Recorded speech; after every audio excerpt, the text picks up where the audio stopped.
This episode of Film Riot is brought to you by FreshBooks. Welcome to Film Riot's Epic Summer. I'm Ryan Conley, and today we are answering your questions that you submitted through the social medias. It's me, not Andrew, because he is still locked away in his mad scientist laboratory finishing Intercept, which is totally going to be worth the wait. But until then, let's answer some questions. Hey Ryan, what are your tips for recording ADR? Thanks. ADR is a tricky beast that I haven't fully conquered just yet, but there are a few things that I try to do to get it close. Like I try to use the same mic that I used when we were shooting in production. I try to record it in a space that's really similar to what we'd had in production. Like for UFO Yeah, we did it all outside since it all took place outside with what we were doing ADR. For the most part, we used all production sound for UFO Yeah, but when it came to yelling the dialogue or just straight up screaming, we had to re-record some of that. So we did that outside to get sort of that similar sound of what that space sounds like. So those things are really what help sell it the most, but the hardest part is getting that original intent of performance in there. When the actor is in the moment, in the scene, and nails that moment of dialogue, it's hard to recreate that either in a studio or outside, whatever it is, when there's just a mic in front of their face and it's not that scene recreated. So getting them there emotionally is really the most difficult part. So I just like to loop it and let them sort of sink into it slowly and eventually get something relatively close. Why is it taking Andrew so long to finish the film? Every film is different in how long it takes to do it. It just depends on what's going into it, and what Andrew's doing is pretty ambitious and very bamf and will totally be worth the wait. It's still being done on a low budget, but with a lot of VFX, so that means there's a lot that goes into that time-wise, and Andrew just showed me a shot today that was amazing and proved that this will 100% be worth the wait. So what's next for FRES? That depends on if you mean right now or next time we do Film Riot's Epic Summer. Right now, Andrew is up next with his film and the behind the scenes of that. Then we're done with Film Riot Epic Summer this year, and we're going on to another project that we've been working on that we're pretty excited about. And I don't know, we might do it next year. We'll have to wait and see, but if we do, we'll try to one-up ourselves for sure. Are you doing Blood Tober this year? There's no definite yes or no, I don't think. I would definitely love to. It's one of my favorite things to do because you guys know I have slightly morbid sense of humor.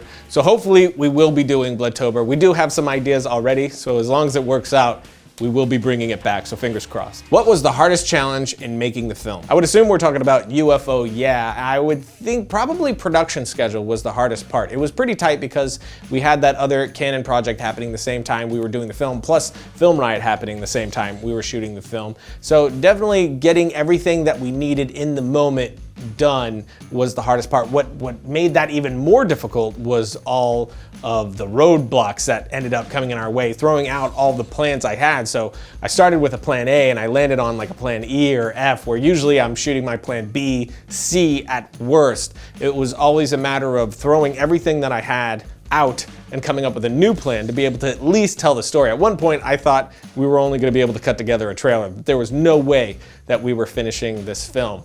So that was the hardest part, just keeping your cool in those moments, not letting everybody see you freak out. Let yourself have a mild freak out and suck it all in, come up with a new plan and keep going. That's always one of the most challenging parts for sure. What lighting setup do you use for run and gun filming? There isn't one specific lighting setup that I use for any one scenario. It depends on what the story is, what the character is, what that moment should feel like, and when it's run and gun, what I have at my disposal. Usually what I start with is what does the location have? Are there practicals in the room that are doing something nice? Maybe if I just move the camera over here instead of where I was originally thinking, the way that the light already is in the room does most of the work for me. So then it's just a matter of bringing that level up or just adding some accents here and there. If it's daytime, can I utilize windows? Is it too cloudy outside, so it's gonna be going over the sun too much, so we're gonna be getting that light level fluctuation throughout the day, making it too difficult? These are all the first things that I'm thinking. Once I land on those decisions, then I start working in the lights, always thinking about what's the story, what's the character, what do I want the audience to feel,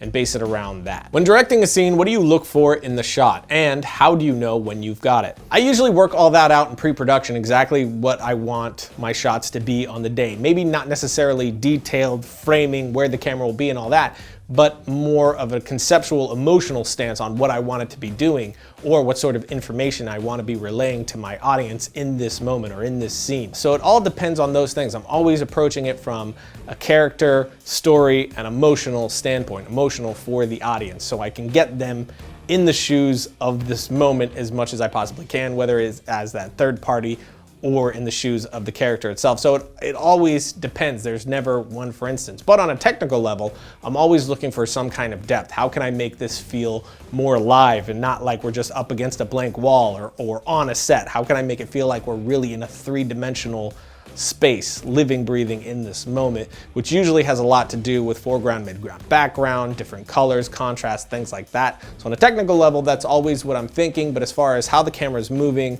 where the camera is placed, and what the framing is on my subject will always be dictated by the story. For sound design, do you do your own recordings or use stock? For something like UFO, yeah, I always try to go outside of my own abilities and get someone as talented as Rob Krekel to come in and work his magic, but there is often times where I have to do it all myself because of budget or time or just people's availability. And in those instances, it's a little bit of both. I like to record my own sounds, but I also have a lot of libraries that I like to jump to as well that has pre-made sounds as there's no real reason to record it, or it's really difficult to record like car sounds.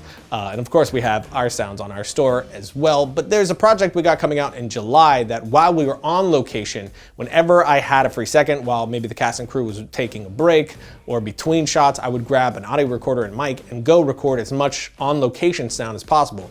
Feet moving around, touching different surfaces, things like that. Just the way that space sounded in silence to try to have as much of the real location to layer in for Foley work and things like that in post as I could. Hey Ryan, as an aspiring filmmaker and a woman, do you have any recommendations of works you like by female directors? Love me some dudes, but looking to follow in some awesome lady directors' footsteps. There are a ton of great female directors. A lot of them are doing a lot of great TV and just aren't known enough, but doing theatrical films, you have Catherine Bigelow, who's one of my favorite directors. She did Zero Dark 30, which is a fantastic film. Then you have Sarah Polley, who did Take This Waltz and Stories We Tell. And then you have Mary Herron, who did American Psycho, which I love that film. If you haven't seen it, check it out. It's a little bit rough, that's your disclaimer, but check those out. Faux show. Last question, thoughts on Jurassic World? Jurassic World definitely had its issues. There were a lot of things that I didn't like about the film throughout that I felt, for me, wasn't working. I'm not egotistical enough to call them bad and say it just wasn't working, period, because it's just my subjective opinion. But as a whole, I freaking loved it. None of the misgivings of the film trumped how great everything else was. It was just extremely fun, riddled with nostalgia. It was pretty much everything I was hoping it was going to be. Did it have issues? Yes, of course. Was it an absolute blast? And if I was 11 years old now, would probably make me want to make films all over again? Yes. FreshBooks makes things simple, but their specialty is to make your life easier when it comes to invoicing, getting paid, and tracking expenses. If you're doing any freelance work or have a business of any kind on the side or full-time, you need to know about FreshBooks. It's an online tool and the absolute easiest way to get your accounting done super fast. Everyone dreads doing stuff like sending invoices and getting your numbers straight, but that's where FreshBooks will make it really simple. Your clients can pay you online, your expenses are automatically tracked as you spend, and all the little details about cash flow are in one place, so you always know where you stand. You can even see the full history of any invoice, so you know if your client has looked at your invoice or not. So head over to freshbooks.com/filmright, and don't forget to enter Filmright in the How Did You Hear About Us section.